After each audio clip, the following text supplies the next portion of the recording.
Hello everybody, this is GTA King, and I just want to talk a little bit about the interview that GameInformer did with Rockstar on the 23rd of this month of this year. Start off this, excuse me, this interview is by Matt Burns, I think, sorry if I butchered that. And it says, what a difference 4 years can make. When Rockstar first released Grand Theft Auto 5 in October 2013, it was easy to see the potential throwing 16 players into the same shared space. The mode had a little something for everyone. At its heart, players could grind through multiplayer shootouts and race to raise cash for new weapons, vehicles, and real estate. But beyond that, players had a wealth of other activities as well. Maybe your friends gathered for a base jumping excursion, played a round of golf, or cruised the streets starting trouble with other players or robbing liquor stores. Early technical difficulties made getting to many of these activities a chore, but over time Rockstar stabilized the experience. If a player just returned to GTA Online for the first time in years, they could be forgiven for hardly recognizing it. After dozens of free updates, the game has expanded into multiple directions to accommodate the many different play styles that have emerged from the community. Now 30 players can roam together in one shared open world.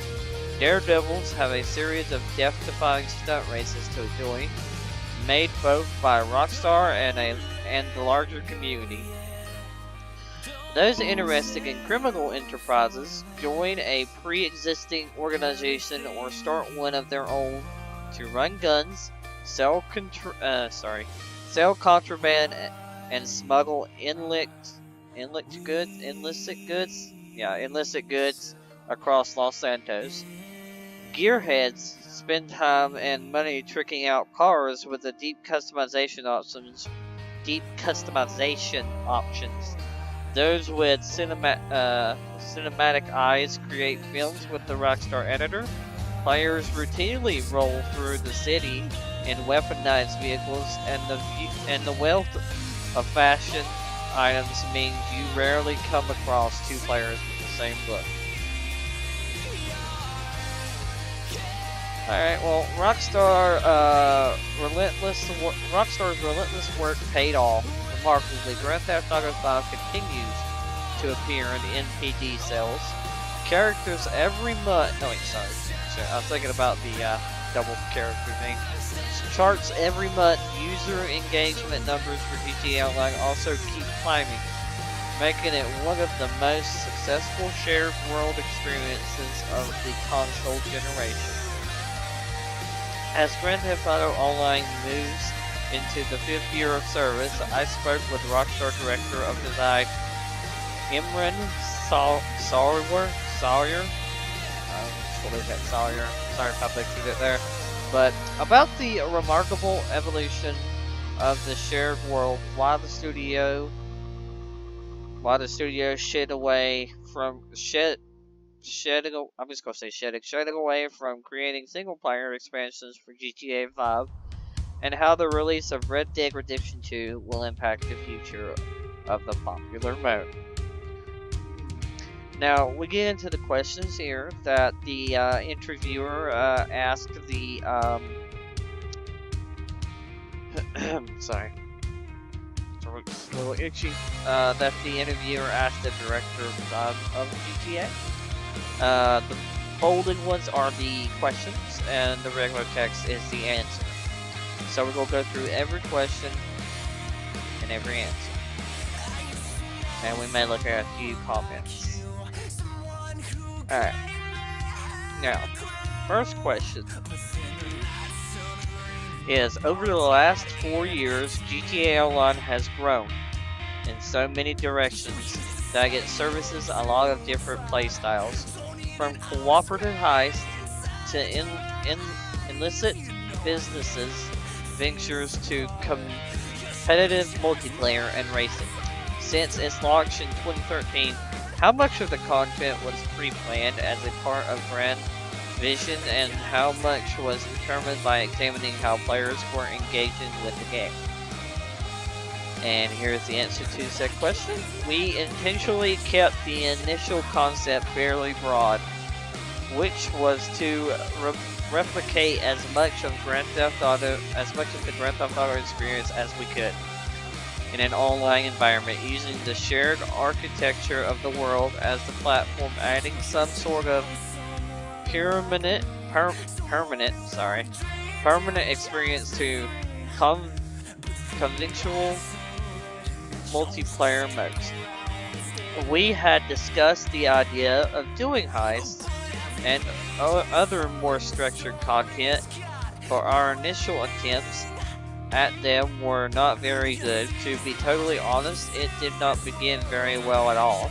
The launch was rocky, which we expected, perhaps worse than we expected, and one of the first big innovations we had promised, heists were not looking like they would live up to our own standards and had to be completely redesigned from scratch, delaying them several times as we started and restarted various attempts to make them good enough. GTA Online was slowly failing and quickly losing players. Right up until the middle of 2014, the updates were not interesting enough, and as a company we did not realize how challenging it was going to be to have a team that essentially ran a content service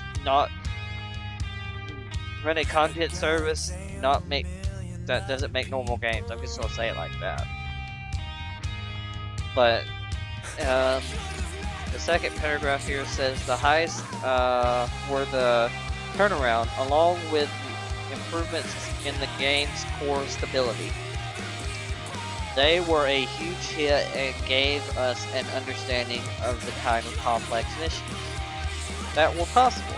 Using the information we gained from seeing how different players spend their time inside online, we started developing new ideas that would deliver something for everyone. Businesses would cater to traditional GTA players but build on the cooperative missions gameplay we use for heists. Bikers and lowriders gave something to those who wanted to fully immerse themselves in the fictional world of GTA Online. The more comfortable we were pushing beyond the traditional GTA concepts and experimenting more freely, we were able to introduce things like hunting stunts, the special vehicle races, and adversary modes like power play, tiny racers, or slashers. These days, our player numbers are bigger than ever, and we have a range of gameplay to suit if not every GTA player, then at least a wide variety of them. A wide variety of them. We've also been improving the fundamentals of the game the entire time. A game on this scale will never be perfect, but it simply runs better, plays better, and has fewer other issues now than it ever has.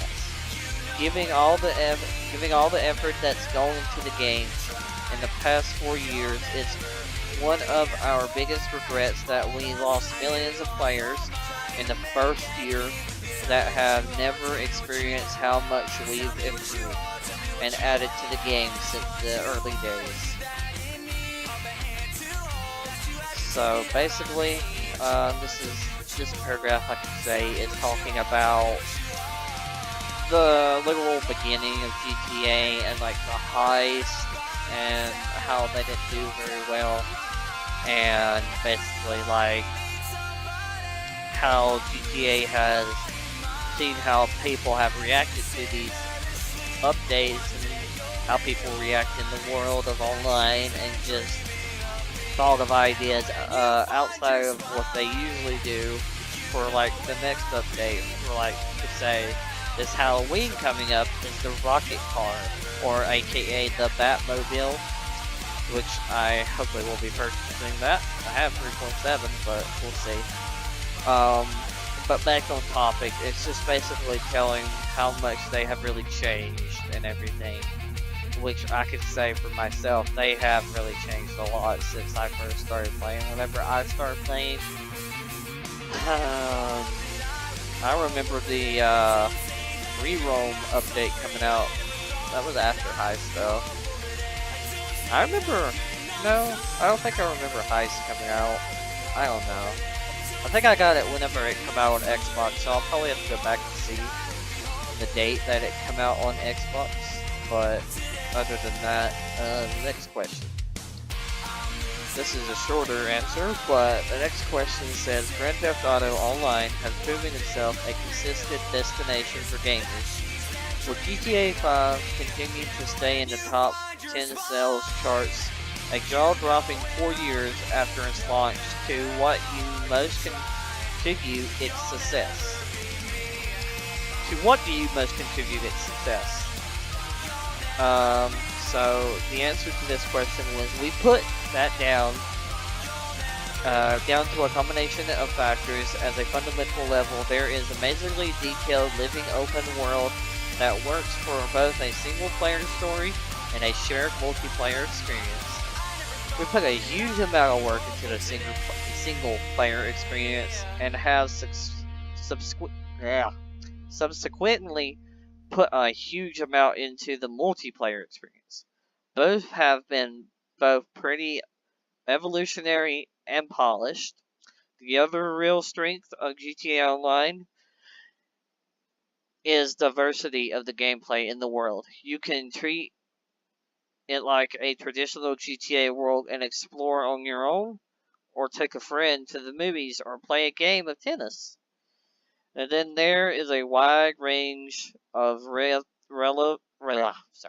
relatively structured activities like classic missions or heists, through to running a business or forming a biker gang, or just attempting a few free mode challenges. And of course, at any moment you can jump in with a friend or strangers and invent something on your own, creating your own metagames using props inside the world, teaming up to do series of convenience store robberies, or just stopping traffic to create carnage. We love checking out the latest crazy videos when people discover some new way to play in the world. Alright, so this is basically, this paragraph here is basically talking about the how they have really formatted the success, and how the success has spans out from GTA since its release, I guess you could say. But go ahead and moving on to the next question we have here. It's a little bit of short of a question, but we got a big answer. The question says, what's the most surprising or interesting thing you've seen the community do in the game? So basically, the answer says it's probably the limits to which people are pushing the Rockstar editor and director mode to make movies. Some of the more abstract or visually playful movies we've seen are really pushing not just the limits of the editor, but also expectations about what a game can provide to players. There is a huge range of creations from homages, never seen that word, homages, to great films, through to incredible stunt compilations that use the vast range of new props added over the last 2 years. We built these tools to give fans everything they needed to make amazing content, but the creative community has pushed the limits of what we thought the tools could do. Related to this are the incredible communities within the broader player base that always continue to amaze us. An incredible example of this is the biker MCs of Los Santos and their different chapters, which live the life of a biker gangs within the broader GTA Online world. Another example is the stunning community, who dedicate massive amounts of time to perfecting insane stunts around Los Santos. This isn't just landing an impressive jump, which is cool in its own right. This is linking together multiple parkour style cars and bike tricks from spot to spot for one seamless line of tricks executed with deep levels of control. This sort of immersion gameplay and committed role-playing always surprises and impresses. Another great example of a stunt in the liquor hole. Another great example of a stunt is the liquor hole. Skydiving stunt, where players thread the needle by skydiving through the sign above the liquor hole store. That takes true dedication and skill. So basically, this is talking about how like players and people in the community of GTA has really surprised the Rockstar creators and everything. So the next question here, it looks like it's about GTA 4. We're both, oh yeah, here we go. We're both GTA 4 and Red Dead Redemption. Rockstar make excellent dedicated single-player campaign-style expansions and episodes from Liberty City and Undead Nightmare. Grand Theft Auto Online has integrated narrative elements to setting up criminal enterprises, but most of the tales generated from GTA Online and more emergent in nature. Was it a tough call to move away from the scripted experience, or do you view this as a natural evolution of open world design toward giving players more agency over their play experience? So basically, this question is basically asking, are they going to like release a single player DLC, or are they just going to keep doing the online DLCs? So I guess per se, but the answer says no. It was not really a conscious decision. It's just what happened. We would love to do more single player add-ons for games in the future. As a company, we love single player more than anything and believe in it. Absolutely, for storytelling and a sense of immersion in the world. Multiplayer games don't rival single player games. With GTA 5, the single player game was absolutely massive and very, very complete. It was 3 games in one. The next gen versions took a year of everyone's time to get right. Then the online component had a lot of potential, but to come close to realizing that potential all sucked up a lot of resources. And then there was other games. In particular, Red Dead Redemption 2. The combination of these 3 factors means this game we did not feel single player expansions were either possible or necessary. But we may well do them for future projects at Rockstar. We will always have bandwidth issues because we are perfectionists, and to make huge complex games takes a lot of time and resources. Not everything is always possible, but we still love single player open world games more than anything. I don't think we can make a game like GTA 5 if you did not like single player games and trying to expand their possibilities. Alright. So, next question here says, for Rockstar fans, saddened by, was Rock, sorry. For Rockstar fans, saddened by the fact that GTA 5 didn't receive a story single-player campaign expansion, what GTA Online content would you recommend they check out? And the interview person that was being interviewed says, I recommend any of the updates that give you the chance to interact with characters from the main storyline. Lowriders puts you in touch with Lamar and his crew. Bikers has the Lost MC helping you set up shop.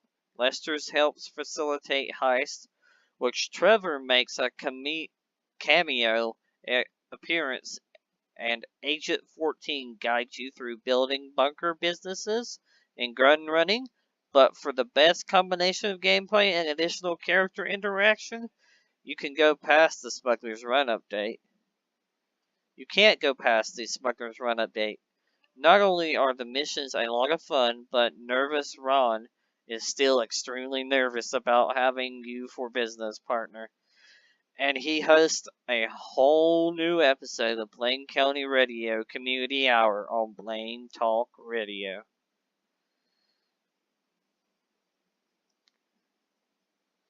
Alright. Well, next question says, how does your design approach change when you must constantly factor in cooperative and adversarial play as opposed to creating single player experiences?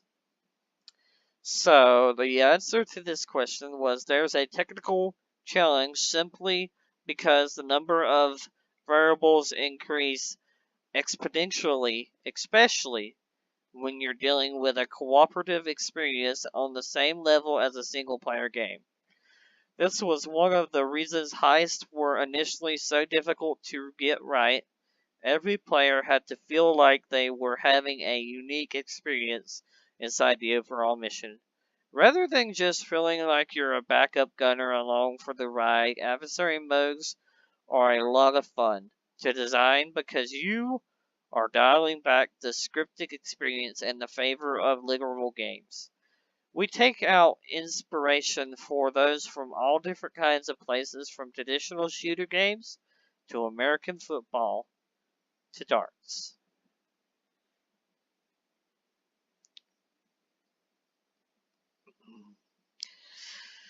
Alright, the next question says, many online adversarial games stick with a handful of game modes.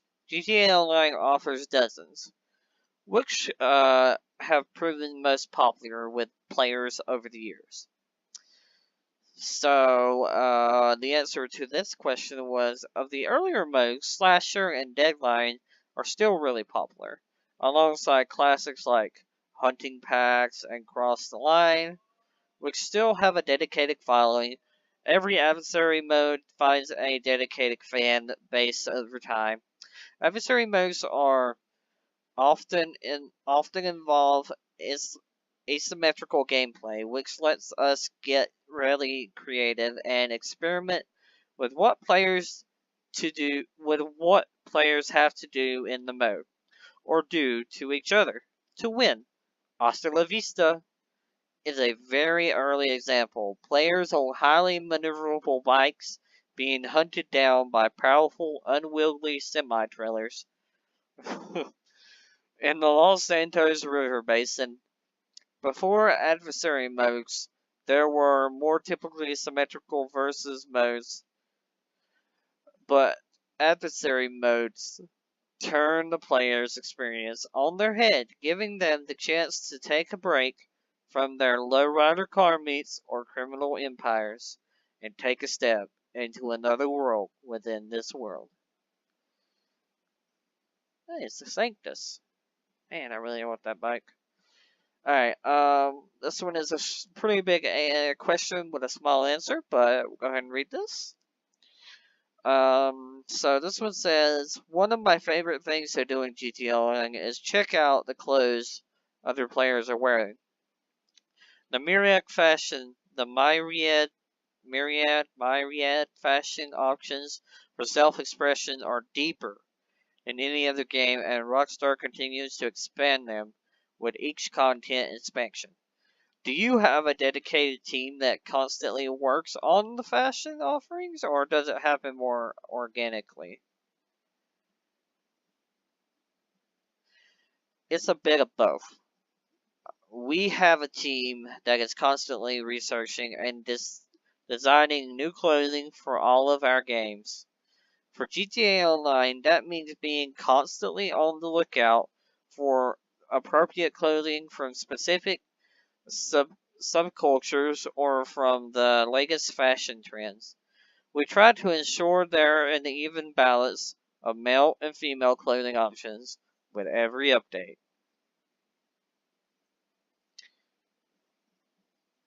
Alright. It's a pretty big answer. Probably not as big as the first one. Alright, but, this question here says, Rockstar made the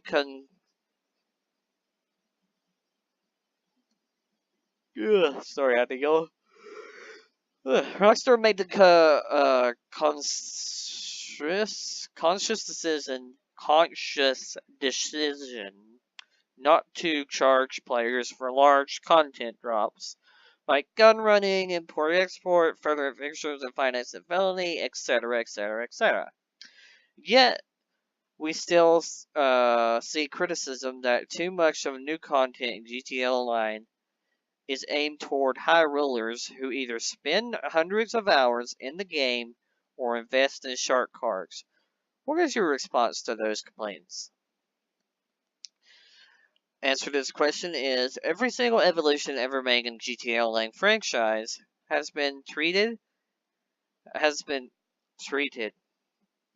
to say threatened for a minute. Has been treated at a time with derision and criticism by sections of the fan base, including moving the game to 3D, having a talking protagonist, having an African American protagonist, making the episodes, and having 3 playable characters. GTA Online is no different.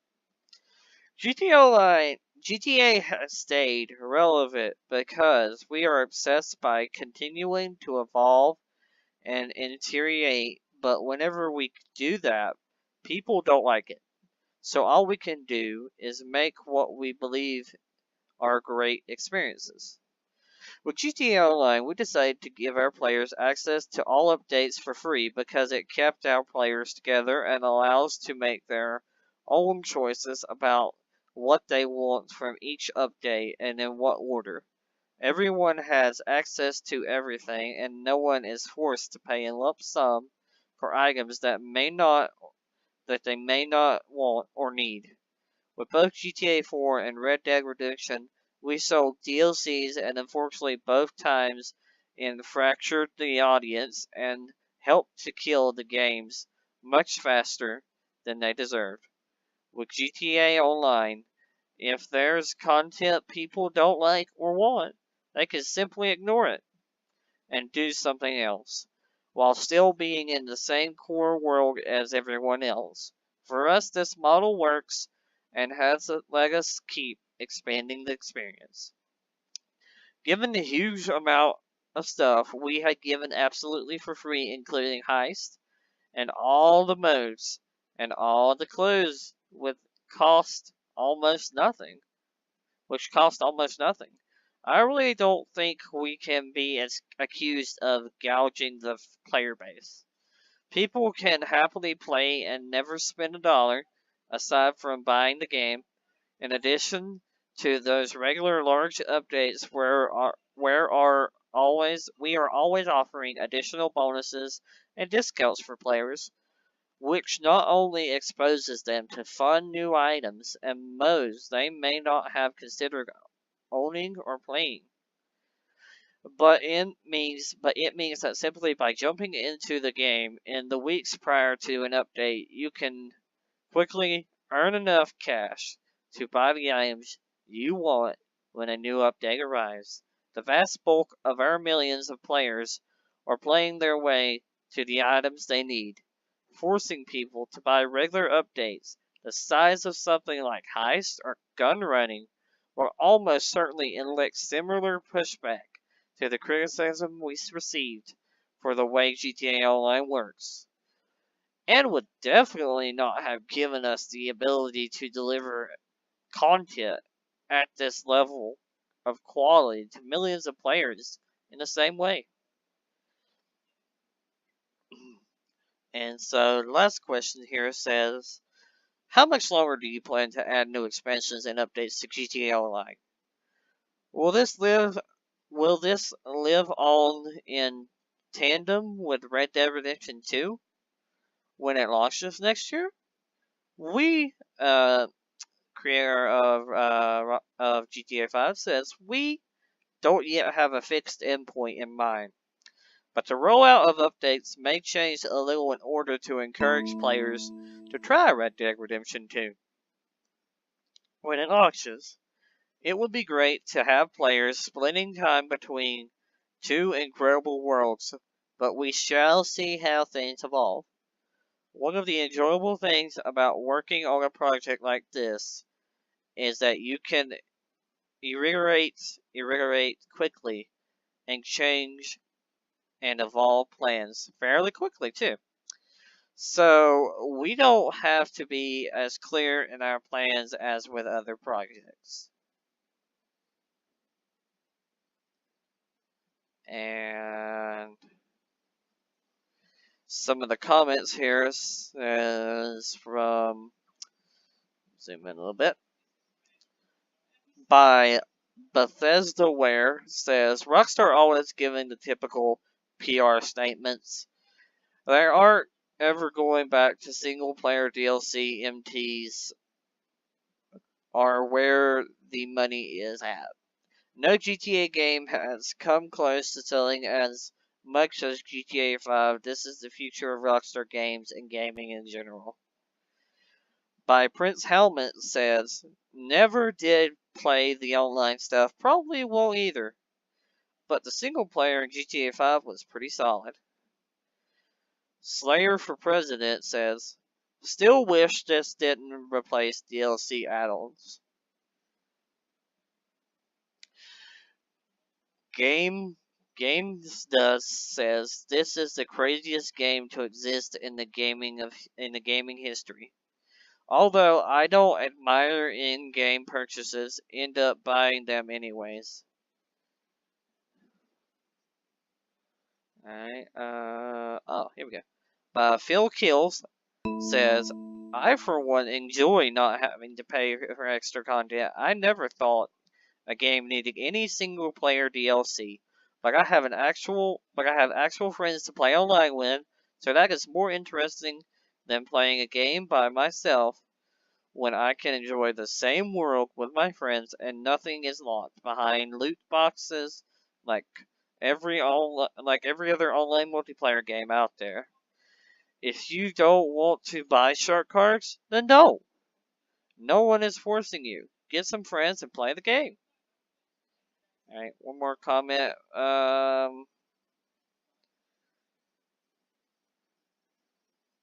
There we go. Mafia1 says, I love GTA 5 single player.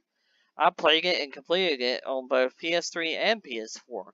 I'm not really big on the online stuff, but have checked it out now and then on PS3. Truthfully, the biggest gripe isn't with Rockstar, but with Sony. As long as Sony charges $60 for its instance, the ability to play online with a PS4, I'm not interested.